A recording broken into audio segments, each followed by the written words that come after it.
So over here, you can see that I have a few objects over here inside of Google Data Studio. And let's say you don't like the order of it. So here you can see that the TutorTube logo is in the front right here, and the chart is at the back. So let's say what I want is I want the logo at the back right here.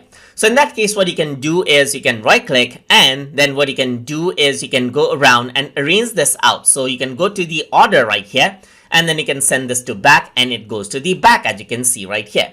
Similarly with this image as well, let's say I want to keep it at the back of the chart right here. Then you can right click, and then you can go around onto order and then send to back, and then you can see that it is at the back side now, just like this. So you can see that now the image is at the back, and let's say you want to use it for full screen right here, you can just resize it out just like this as well. So this is how the report looks now.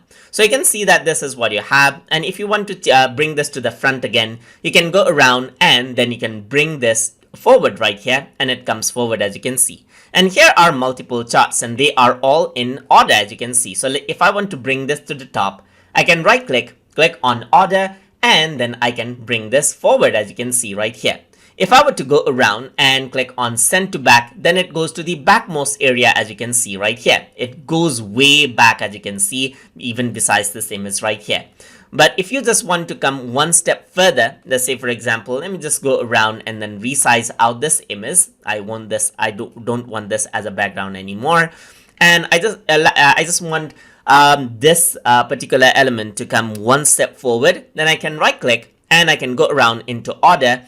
And then instead of selecting bring to front, which brings everything to the frontmost area, you can just select out bring forward. So it just comes one step. But if I were to go around and then click on bring to front, it comes all the way to the top. Similarly, if you just want to go one step back, you can click on order, and then you can go around and click on send backward. So it just goes around one step back. So it didn't actually go around because there's something else it's back on right here.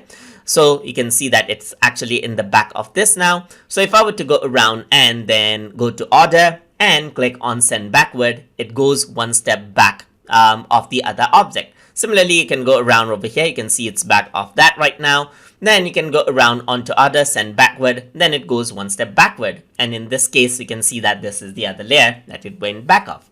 And that is how you can work around with object order inside of Google Data Studio. So hope you guys learned something as always. And as always, please like, comment, share, and subscribe.